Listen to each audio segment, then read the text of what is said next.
And thanks to everyone before we begin to show up on a Monday evening.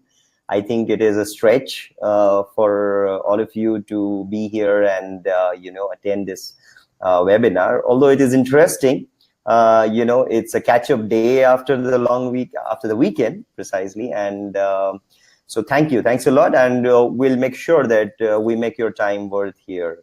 So just to begin, there was a few days back, Varangi and I had this small conversation, and we were talking about how sometimes, in fact, she kept saying this, that, she doesn't know how to sell, and that doesn't stop her having, good quality clients or client conversations.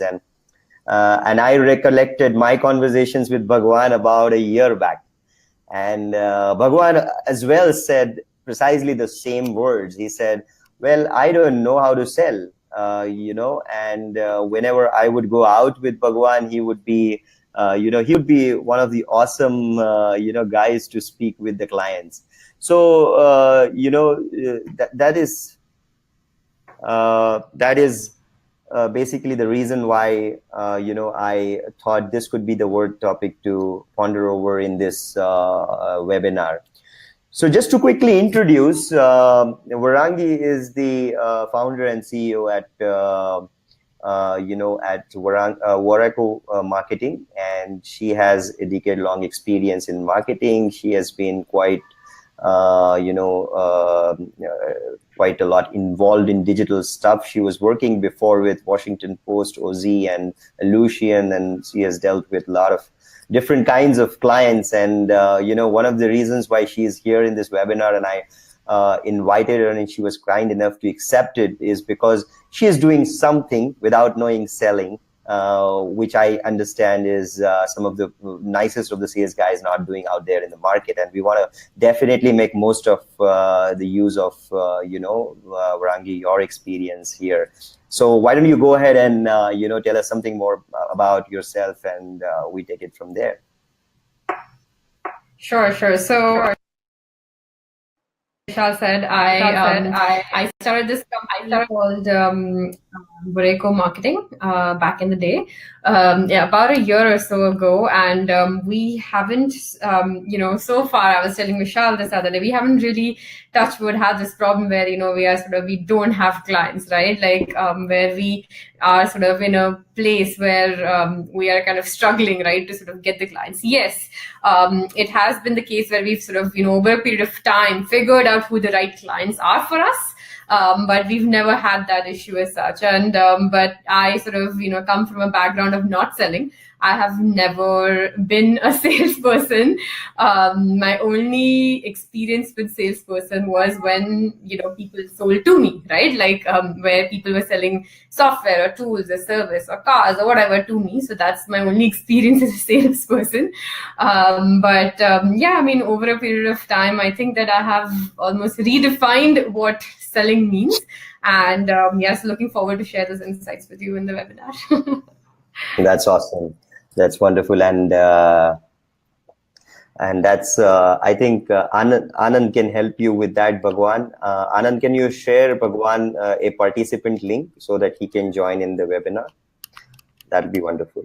All right, so getting back to Varangi, what you said, and that's amazing, because there are so many founders out there who are actually carrying that, amazing, potential in terms of being able to converse meaningfully with their prospect clients without having to know some of the theories of sales specifically, at least for a start, and therefore our objective for this small session of about 35 minutes, after which we take questions, is to really underline those specific, things that have been working for you, and how they are aligned with some of the fundamentals of sales and marketing, and give this kind of an insight to the audience here.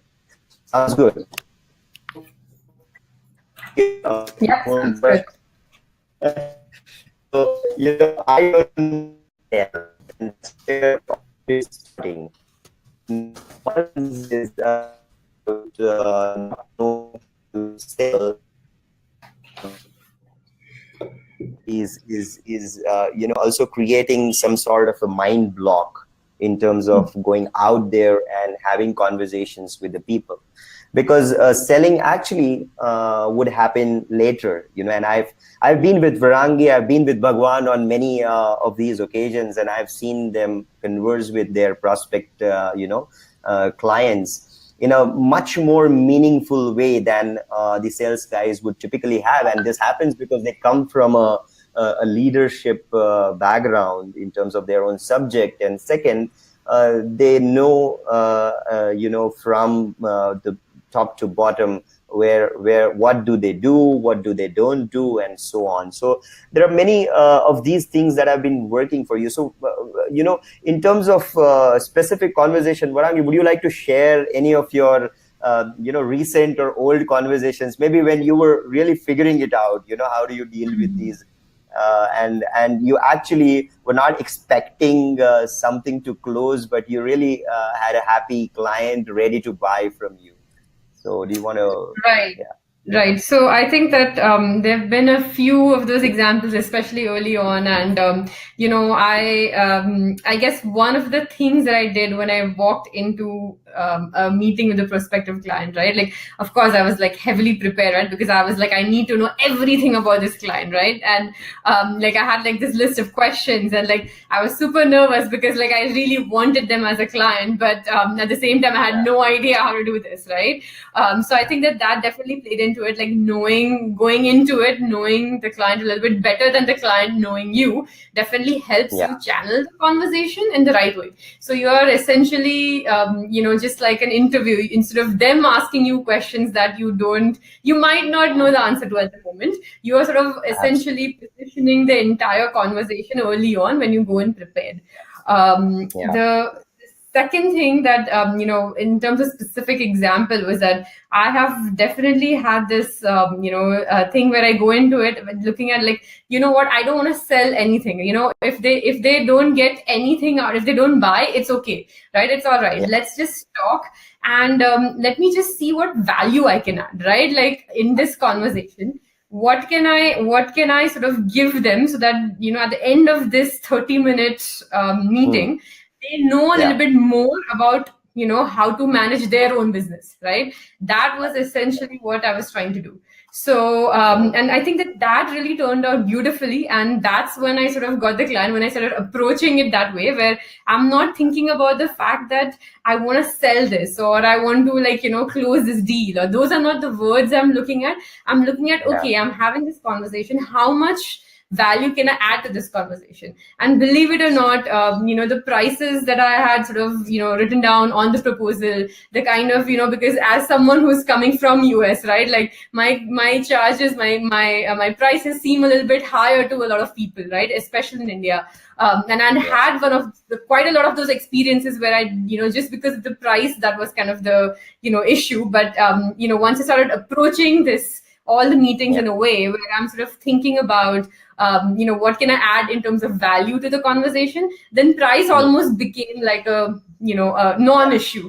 So True. yeah. True. I think you mentioned a very important point. How can you add value in each conversation which you have with the client? Because that is driving something fundamentally which is very different in your approach as a founder sales.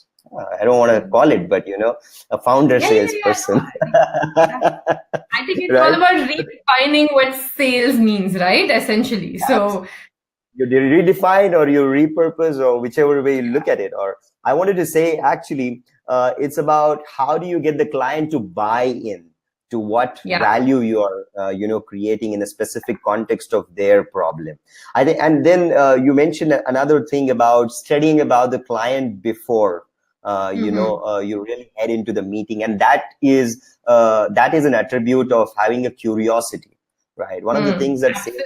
sales Yeah. people generally tend to not do is study before they head into the meeting, right? And Mm.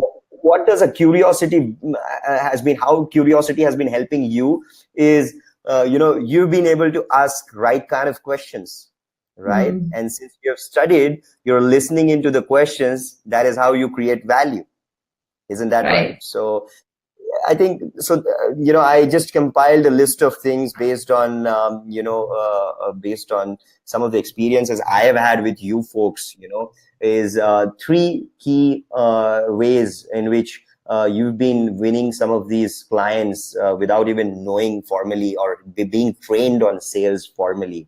Is first is questions and listening to what the client has to say and top it up with the knowledge that you're carrying from the secondary research, right? Then you're looking at problems and solutions, which are the Right. points that the client is mentioning as one of the problems, because that's the language that is kind of a hook for you to really position something as a tangible, takeaway from the meeting. And number three, I believe, and I could see that from the example you took, being authentic has been helping you a lot, because if there are three things, and we're going to touch this again, they didn't know you, right? But then they knew you after you kind of approached them. They Yeah. like you because you studied about their area, and then they like you more because you listen into their answers, and they trust you because you've been very authentic in your approach all throughout. I think Mm. these are the three fundamental reasons why the founders who are not trained in sales professionally have been able to close more sales than actually some of the salespeople working in these startup organizations, or which are really early stage organizations where the commodities, it is not yet commoditized. It is quite a different space. You're creating your own differentiators. So I think those three, does that make sense? Do you relate to those three, Yeah, no, Bhavani? absolutely. And one of the things that you mentioned, right, like the problem and solution part of it, I think that's also very important. And Yeah, given the fact that since we are founders, right, we have inherent knowledge about our company that I right. think maybe someone who just knows how to sell might Yeah, miss out on, right? Like certain nuances. And right. having that inherent knowledge about your company and your product and your service gives you Yeah, that edge over others. And that confidence as well, right? That you know the subject that you are talking about, right? So that right. sort of really helps as Yeah. well. Yeah. So moving on to the second bit of this whole conversations, I committed to the audience that we would touch upon four precise areas. And the first Yep. one was not knowing sales and still closing deals. How is that happening? We just did that. The second leg is basically about how are how is somebody like you, a founder, who is able to close more sales actually. And you said it in the first leg, how you're able to close more sales. Actually, I said it previously, that you close more sales with less manipulation. Now, I would like to restructure is actually it is without manipulation. And one of the Hmm. things that we all hate as individuals is the manipulation part in the sales process. In fact, as buyers, we hate that. And therefore, we Hmm. have an instant allergy to any sales person who approaches us. And therefore, actually, even the sales as a role, has kind of it Right. has been carrying that stigma, right? And it has Right. been kind of a mind block for so many. So one of the things that I have observed, specifically with Bhagwan, he's not here to represent himself. Of course, he's there on the chat and he can add to what I'm saying. But a quick introduction to Bhagwan is, he is a tech guy, so he has been in technology world for more than 15 years. He was with Infosys and then he co-founded Trini. Trini is a sustainability solutions company, and they've built an amazing product platform for a very difficult industry as such, which is sustainability. But one of the interesting facts about Trini is, not actually Trini, but Trini and Bhagwan together, is when he is in conversations with his prospect clients, he is, super attentive to everything that they have to say. And, he is absolutely zero manipulation guy. And at the end of each meeting, one common dialogue that he always has, Vishal, I don't know how to sell. After having done everything perfectly, like 10 on 10, he is saying, I don't know how to sell. Well, he doesn't have to, as long as he is closing a lot of sale without manipulation. And so, do you recollect any of your experiences, Varangi, wherein you were pushed to manipulate, but you stayed away from it, saying, this is not somebody I want to look in the mirror tomorrow. Yeah, no, absolutely. I think there are a lot of such examples. There are times when clients ask you to do certain things that that is not your expertise, right? Right. That you don't provide that as a service, but you also know on the flip side that there is a lot of monetary value attached to that particular service, right? Right. And Right. and it's like kind of one of those things where how do you say no to the X amount of money coming in every month, right? Yes. And Yes. I think that at the end of the day, though, if you look back to any of the experiences, right, if you've had just as a person or even as a owner who's just trying to sell something to someone, right? See, at the end of the Yeah. day, if the buyer doesn't get the value that you Hmm. promise them, that buyer is going to go to five other people and say that this person didn't do it, right? So in a way, Yes. you are actually losing out on much more money than that money that you were going to get per month from by providing a service that you're not like expert in. So I think that first of all, like understanding and knowing like where your strengths and weaknesses lie and really owning them, and then being able to say, look, no, I can't do this, right? This is not my expertise, or this is not my forte. That is Yeah. really important. However, like I Yeah. think that taking it one step further, now what I've done is sort of partnered with people who have that as an expertise. So now I sort of come in Awesome. and say that, okay, look, I won't do this, but I have someone else who actually does this. So why don't you just reach out to them? This is their contact information. They'll be able to help, and we can work together, Correct. very well, and we can figure and solve this problem for you. And Yeah. there have been times where I have sort of gone and said that maybe we are not the right audience for a certain kind of business. Yeah. Our competitor is, right. Where Yeah. we've sort of gone in and said that actually we are competitors, but really this is not our forte. This industry is not something we do Yeah. or we handle. And yet, and all Yeah. of that actually builds a lot of trust and transparency over time, and it sort of helps you sort of like, and the clients actually are so surprised and so taken aback by all of this, that oh my god, this level of like inherent like honesty is just so much that then at that point you that you trust this person, and you inherently are Right. transparent about everything, right? You're not, then you don't have to remember that. Yeah. Correct. Correct. Absolutely. It's being authentic, like you mentioned some. In fact, you reminded me another point you mentioned in the previous leg, which is how to get rid of the anxiety in the entire process, right? Yeah. Many salespeople actually generate a lot of anxiety during the sales conversations, and that kind of, pushes them into a zone wherein you're not supposed to say no, or you're not Yeah. supposed to say things that don't seem fit right in that context. So and I again, I went back to a lot of conversations that I've had with a lot of progressive folks like you, and I figured out there are about 4 how to's, to really close more sales without manipulation. And first one, and you said all of them actually, having an ability to say no. It's a very simple answer, and it takes a lot of I believe it takes a lot of gut, and it takes a lot of depth as a person to be able to say no, because that is also something about focus, like you said, focusing on your strength or focusing on a point of differentiation rather than point of parity. If somebody else can do it, so be it. If they are my competitors, I would rather create value for my competitor than stretching myself, getting into that kind of business. No is the easier answer. It is far better on your bottom line.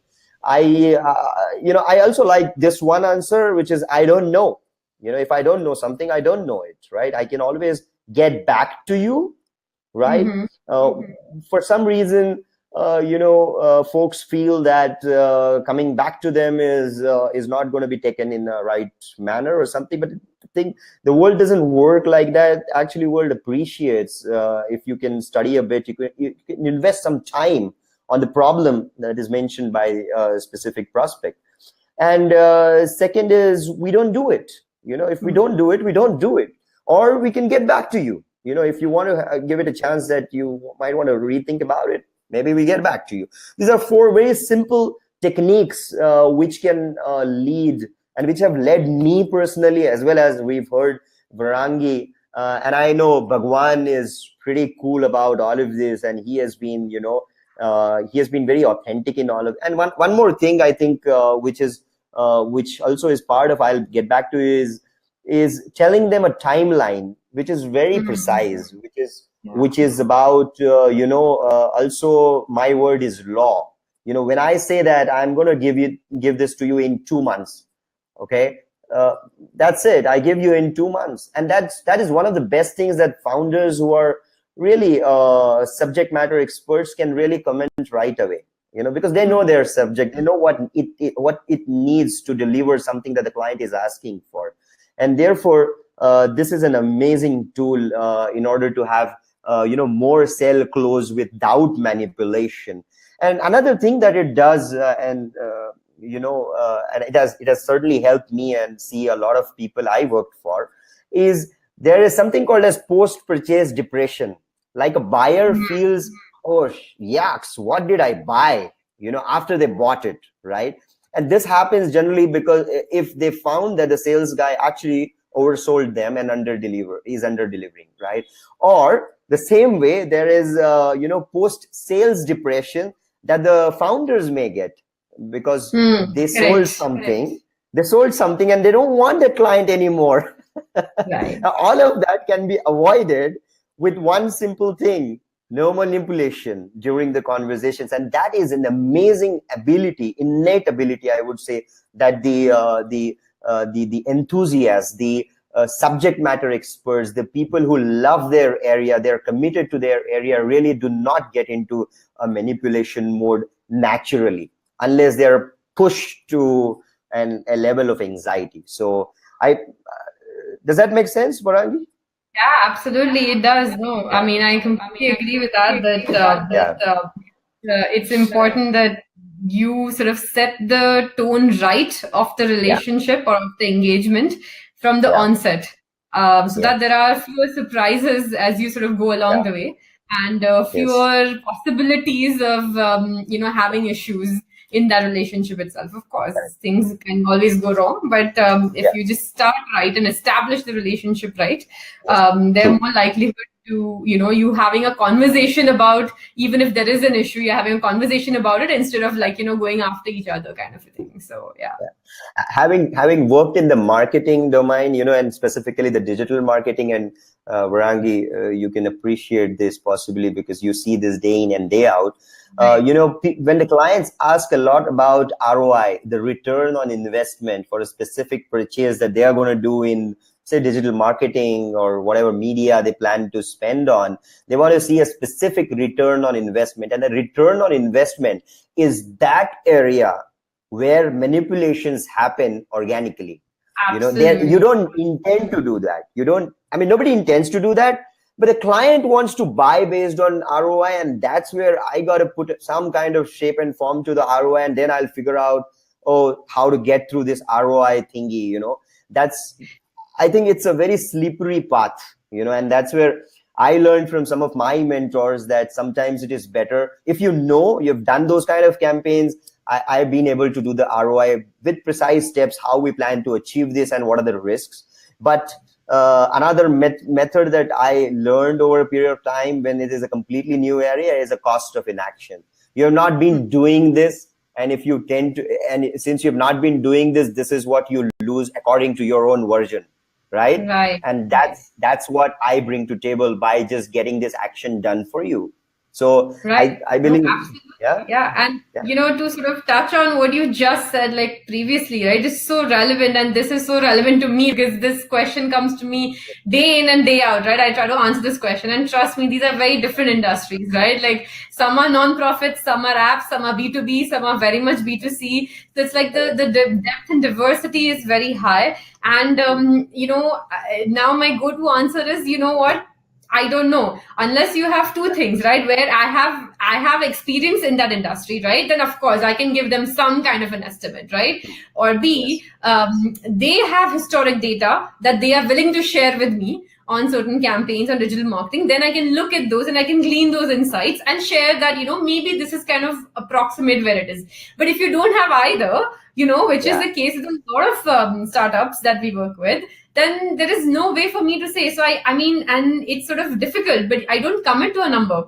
A lot of my competitors commit to the fact that, we just got this yesterday where, they say that within 8 months, you will be ranking on top for this particular keyword, right? And Yeah. I'm like, how can you say that? You don't Yeah. know. Google's algorithm is a black box. You don't know what your competitors are planning in terms of content and strategy. All True. you can control is this one little piece of the website everywhere. Yeah. You don't know how much people are going to spend on this. You have no clue.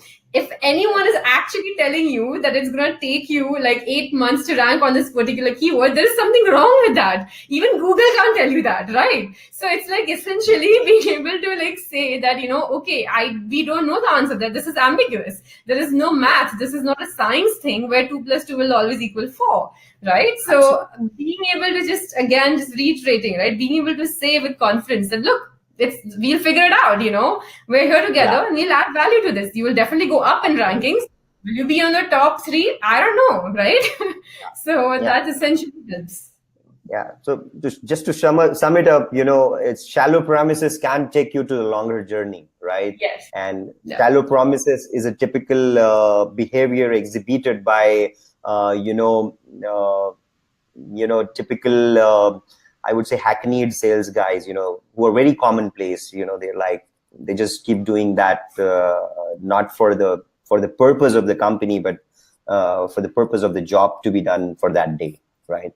Right. So wonderful. We are halfway because we have 2 more legs to cover, and I'm going to reorder a few things. Before that, I would want to request all the audience to push questions if they have any. We're going to allocate 15 minutes, and the next 2 legs will be covered in another 15 minutes.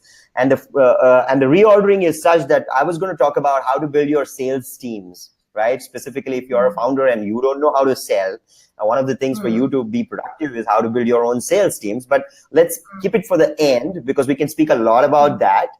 And let's take up another interesting topic, which is the fourth one, otherwise in our sequence, is how to handle objections and negotiations, because this is where it's almost the boundary of my capabilities. I could do, that's how the founders would think. I'm one of them.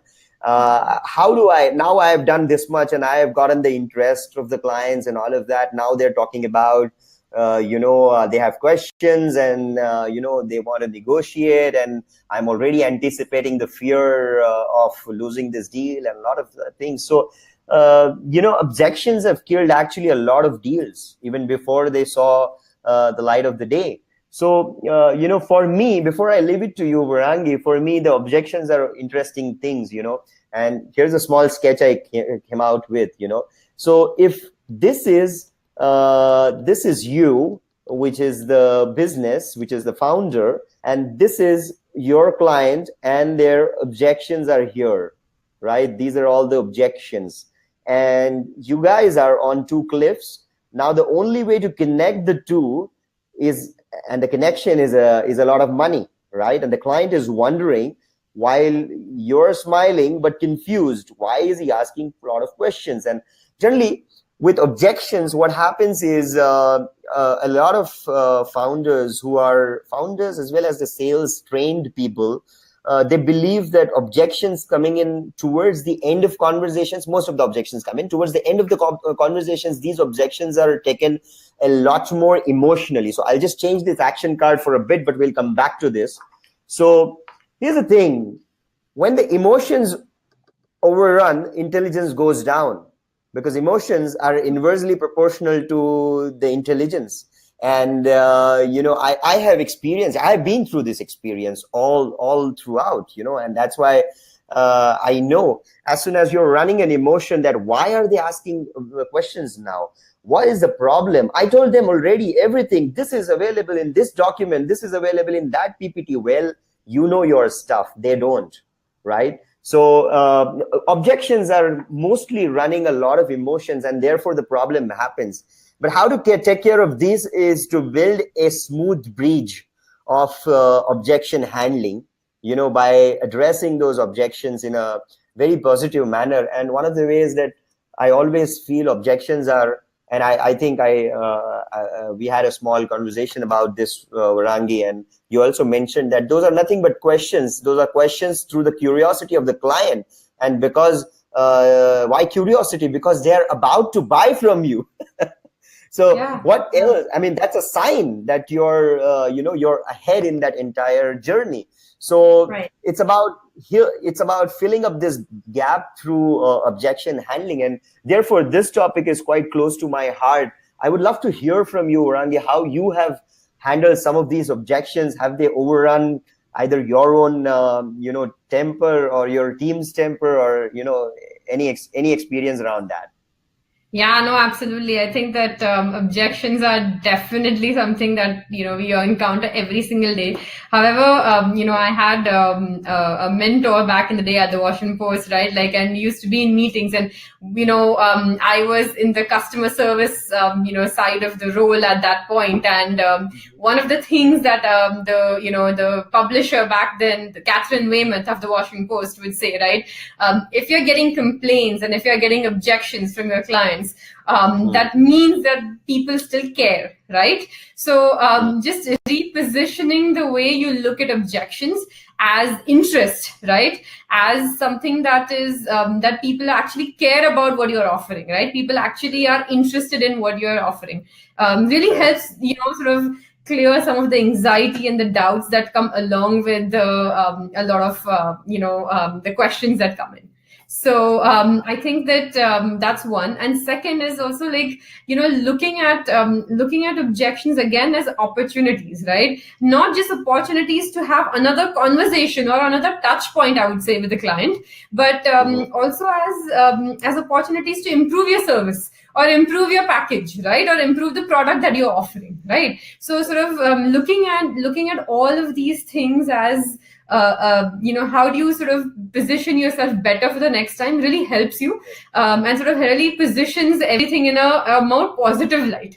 And trust me, most clients, if you look back, if you've ever sold to anyone, and if you look back to the day, right, your best clients or your best customers today were the ones who asked the most questions and got things cleared up upfront. Sort of there was absolutely nothing left in terms of doubt after that was remaining. And I would rather have, again, it goes back to the whole clarity principle, right? I'll give you an example. So there was a client of mine who was very, very concerned about the fact that, we are a small team, right? We are a small boutique firm, and, will you be able to handle this particular project? That was a concern. And relay back to one of the principles you talked about, Vishal, earlier, was that having transparency and authenticity, right? At that point, I can either look like I have so many clients and I'm this big company, or I can be honest and upfront that, look, 3 of my projects are getting over before your project starts and I have nothing planned, which means that I can pencil you in and I can, dedicate and not take on any other clients once I sign you on. So that won't be an issue whatsoever. So, like being upfront, so that really helped me close that deal, actually, saying that I have 3 projects that are coming to an end at a certain time. And, like I don't have anything planned, actually. And I have no clients after that particular period. That is actually being very vulnerable as a founder, saying that I don't have clients after a certain period, right? Which is but great. I think just saying that really did help me kind of position it in a way that is not an issue. So I think that awesome. Definitely, No, you just hit on one of the points, which is, I've received a private question from Mithil, which is how about negotiations, right? And this is precisely what it is. Again, negotiations want us to develop a lot of empathy with the client, and when we're empathetic answering the objections, we are empathetic doing the negotiations, which is generally the next step, right? When everything is true, it's about the terms and conditions and everything. And I believe the second factor of negotiations is also factor juggling. You mentioned one of the factors being, I'm already through with 3 of my assignments and I'm going to be having a lot of time to do work with this, right? That is how I can put X amount of time, X amount of money, and all of that, right? That gives people a reason to believe in your argument. I think when people can't believe in an argument, that's where the clients cannot really pass through that negotiation process in a successful manner, right? So it has to be a win-win. It can't be any other ways. And objections, the earlier we handle. And another point I wanted to mention, earlier we handle, and the way we handle them is also important.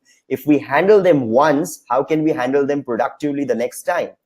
So I personally do something called as objection handling worksheet, right? So I always disengage from the conversations that I have with my clients or my prospect clients, and I kind of write down all the answers. And this becomes more like a handbook to my team, me. We also have recorded these in the form of videos, wherein some of the clients have their objections answered without even having met us first, right? That kind of takes the conversation to the next level altogether. So we've kind of done most of the project even before it is signed off. So that's an amazing area. I think that is an area that also runs a lot of anxiety up and down, because we have already invested in the entire sales cycle, engagement, relationship building, and all of that. So that's a very important and interesting area. But what has been working for founders who have not been trained in sales is being able to make sense, period. And second, they are able to see if something is not going to be valuable to the party in front of them. They wouldn't rather commit on that. So that's, I think, the perfect negotiation. And Bhagwan is saying translating objections into value statement is an opportunity to negotiate better value for what you offer. Absolutely. I think we learned this together, Bhagwan. We have been in these conversations so many times, and we both learned that it's beyond pricing. It is about how an objection can become a hook for more value creation, right? Yeah. So that's awesome. I think, yeah. Sorry, that Please translates through the relationship or through the engagement, right? If you're just mindful of that objection, right, throughout the engagement, like if your contract ends at a certain date, there is no way that person is going to not renew it, because they know that you sort of took care of that objection. Absolutely. It's a kind of human capital built between both the people, right? So that's amazing. And the last leg, of course, is building winning sales teams, so that we as founders are very productive in whatever we do. Although we don't want to we don't want to really invest a lot on our weaknesses. Rather, we want to grow on our strengths. So that is the reason why everyone wants to create winning sales teams who are precisely the clones of how we do sales, right? So one of the qualifying criteria that I have seen with some of the most successful founders is they've been able to find out their own model of selling and marketing to the market, and then they replicate that with their team. So, and generally the counter is also true. Wherever the founders have kind of completely given up that job, saying, well, I can't sell, I cannot do that. They just shut down on that, and they want to basically attract somebody, as an outsourced partner to do the sales for them, or they hire somebody out of this anxiety because they can't sell. They end up creating a wrong culture within their organization for sales. They end up buying into things that sales means, it's always wine and dine. It's always a lot of manipulations. And that starts hitting on the core values of the company. If the company's core value is integrity, one of your functions is no more talking about integrity. And that's a big challenge, because one such activity can actually ruin the entire movement of that organization. So what's your take on that, Varangi? So I think that's true, right? Like I think that sort of trying to kind of just sort of change the conversation, the nature of that conversation is very important, right? Like, and I think that it sort of goes back to what we have been discussing so far, right? Like Basically, I just feel that what you sort of said in the first few rounds of the first few legs of the webinar, right? Like, which is sort of being authentic, making sure you're solving the problems, making sure that you actually just build on top of that, and that when you start doing those things, automatically all those fears and all of those anxiety and all of those questions, right, they start becoming lesser and lesser. I think that I wanted to sort of address also the question that came through about negotiation here, which was like, as you sort of do the things in the right way, right, approach the client in the right way and sort of engage with the client in the right way with the three legs that Vishal just talked about. I think that the likelihood of negotiation will also reduce. I'm not saying that it will completely go away. It will also reduce. And if and even if the client can't afford you today, I have had that happen a lot of times where the client comes back to me after 6 months and says that, look, I loved what you talked about. I loved your strategy, but I was not able to afford you at that 6 months ago. But now I have the budget and now I have the money. So can we work together now? Right. So I think that sometimes you have to remember that especially in negotiation, that the doors are never closed, right? It's not a closed door in any way. It's like the door may be not be open today, but it might be open tomorrow, right? When they actually have. So doing your groundwork and setting a foundation right is the most important thing you can do. Absolutely. I think that is coming from somebody who has been acquiring a lot of clients without calling that sales. So I like that, I think. But then that's one thing that I've been observing a lot. And another thing is, once I think folks who go through the sales cycles, they can easily observe things that they've been doing, and the things that kind of help them and their teams to really be productive. Or when they build the team, what kind of roles should they really have? Prospecting is the first role, because prospecting is essentially having a good top of the funnel. Are you creating quality conversations or not with prospecting? Then you have a team or people or role which is doing nurturing for you. Nurturing is engaging with those prospects, creating value through different channels, and then you have team which is doing the closing. Now, you want to call this all sales or not, that's your thing, but you definitely want to have these 4-5 functions. The next one is support, and this is very important because this is post sales, and some of us think that this is it, that is the life. But there is delivery and support that is as much important, because ultimately any client is worth onboarding should be your client of fame. They should be giving you a lot of testimonials. They should be giving you a lot of business cases, so that you get more of those kind, isn't it? And then lastly, you have an account management. So account management is necessarily needed so that you keep creating value across the client's life cycle. And that builds that long-term nature of the engagement. So these are 5 precise roles in which you can convert your overall sales team and get people either to fill in all these roles or combination of these roles. It's all up to you, as long as they fit into the value system that your organization or you have set across by closing a few deals yourself, right? Just to top it up on top of that, those were the sales roles. But what is it that we've not been able to fill up as a founder? So one thing is certainly the legal terms and conditions. Where are the deals getting stuck for founders who are not trained in the sales? Legal. Then invoicing.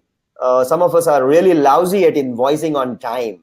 Then some of us are, the client as well as the seller, both of them are really not good at collections. I think there is a lot of little voice, game that keeps happening. Oh, you know what? Let me ask them tomorrow, or let me ask them day after.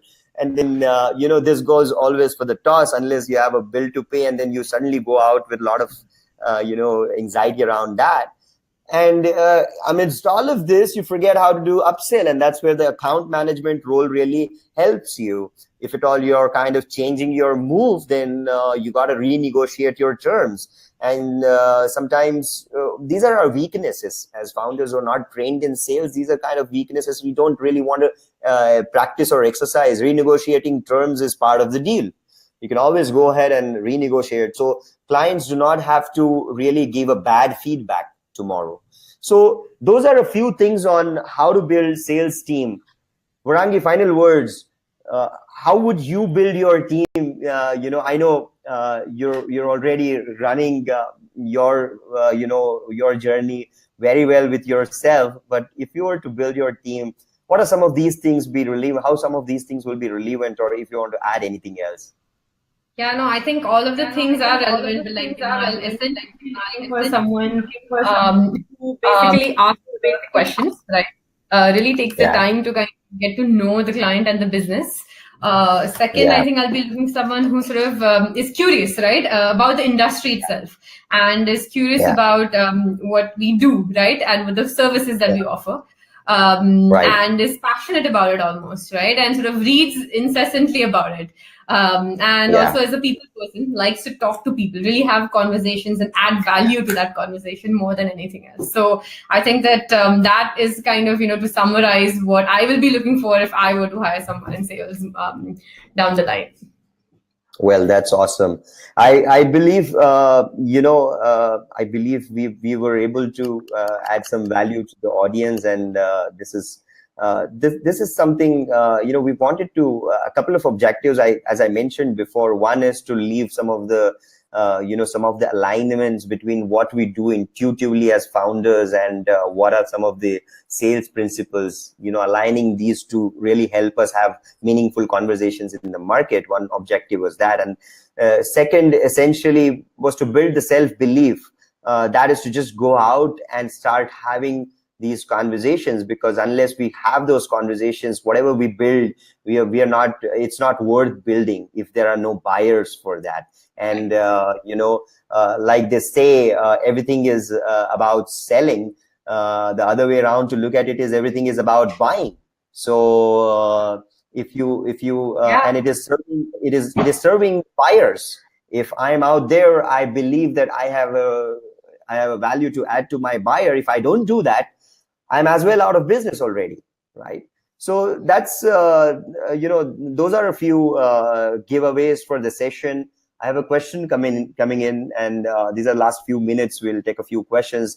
How do you build culture which makes your salesperson sell like a founder selling? Well, that's an interesting question, and I think in some way Varangi answered that question, but I'll again take a small take at it. So essentially, you gotta. One is we do some of those as founders. We got to do some of those rounds of selling ourselves. We have to really fail at that. We have to be doing those crazy jobs, even if we don't like to see ourselves doing it. Once we do it a few times, we get to understand what, and we've been all disasters. I don't qualify myself still master at it, but I'm just saying we were super disasters. From that, we have now few clients, and I believe Varangi has a similar story to share. But the point is, when we are doing all of this, it is good to create a team, at least have somebody along, or start cataloging, or start building a process around all of this in terms of what is more important for me in a conversation. Ability to disengage from the conversation, look at the conversation. It was very important for me to be authentic. It was very important for me to be thinking the same thing as I was speaking, and what I was doing being integral, right? It is very important for me to focus on what I have chosen to create as a differentiator or as a value for the market, right? It is very important for me to not get carried away because I see a lot of money in the deal, right? So some of those values need to come out, and they form a framework. That is a culture, and that can be given only if you have a team that works together, or they have an overlapped period. Show that there is a recognition when the values are indeed followed properly, and show that there is a zero tolerance if the value system is broken, because the content is really less relevant if the context is broken, right? Context is what the culture is, and culture is what holds everything together. The founder, the team, the customers, and everything. If the context is broken, everything spills over. So that's how we create the culture, the founding culture, and also having a reward and compensation structure aligned to some of these very basic points will help us create a founding level of culture in the sales and marketing teams, who come with their own baggage. By the way, the engineering teams also come with their own baggage of understanding, but most of it is reusable. Sometimes the sales and marketing baggage is not reusable. So that would be my answer to that. Varangi, do you have a point or two on that? I think that no, I think you said it all. I completely agree that just sort of focusing and sort of building on that particular aspects, right? Again, I want to reiterate what we've already covered so far, right? Like I think that sort of it goes back to all my answers sort of go back to that, right? And sort of really what you've said, those four legs, right, or the four pillars that you talked about are really the foundation of it all, in my opinion. Yeah. And all of the questions, if you just look back and listen back maybe to the webinar, all of the questions are probably there itself, right? Answers are there itself, rather. That is true. So I think we'll take a last question, which is from Ashish. Would you advise a startup to spend on building a digital sales funnel or building good sales team? Which should a startup do first? Varangi, you want to take that? So I think that it really depends, on your business. I don't think that it sort of is something also like either or. I feel like it's almost goes hand in hand, right? Like you sort of support and feed off of one another. Certain steps of the sales process actually starts with digital and maybe ends with the whole sales team and sales person part of it. Certain steps, like are just sort of digital piece just nurtures the sales efforts that are ongoing already. So there are multiple models actually, and I do think that in all of my past roles where I've been successful of where my digital campaigns have been super successful have been when I'm really tuned in the sales team, right? When we are sort of really working together to build this process, that's when the entire success has actually happened. So I think both are very important. If you're in a position to choose either or, we can sort of evaluate that based on the business itself. But I think that both should probably go hand in hand and sort of really feed off of each other. Absolutely, I think that's the way it goes, and that's the reason I keep promoting a fundamental, which is it's blend of sales and marketing. At least that has worked for me as an individual, working for a couple of companies where we converted them into a few $1 million companies, right? I was 85% of the times a marketer, whether I was on digital or I was on field. And then for the 15 to 20% of the rest of the time, I was a salesman. So to answer your question, Ashish, to sum it up, it really goes hand in hand. The whole idea of funnel is to be able to create value consistently, so that at whatever stage your prospect is, you have some or other offer to make to them. And building a good sales team is essentially when you see that you create your own replica, and you have a highly productive output from the business. So that's about it. I think it was an amazing discussion. Varangi, thanks a lot. Thank you. And it was amazing interacting with you all the time, as always. And Bhagwan, thanks a lot. Thanks a lot for being patient, as always. This time we couldn't hear you speak and see you on the cam, but I surely have another topic for you to join in. And thanks a lot for the audience to show up and be here. If you have any other questions, please write to me at vishal@insignetics.com. It is vishal@insignetics.com. You can find me on LinkedIn, vishal.chaudhary. Okay, I would love to take questions, and I would love to add any kind of value I can add on your business, on sales and marketing in whichever way I can. So thanks a lot once again. Thank you, Varangi. Thanks, Bhagwan. Thank you for having me. Bye-bye. Yes, thank you. Bye. Bye.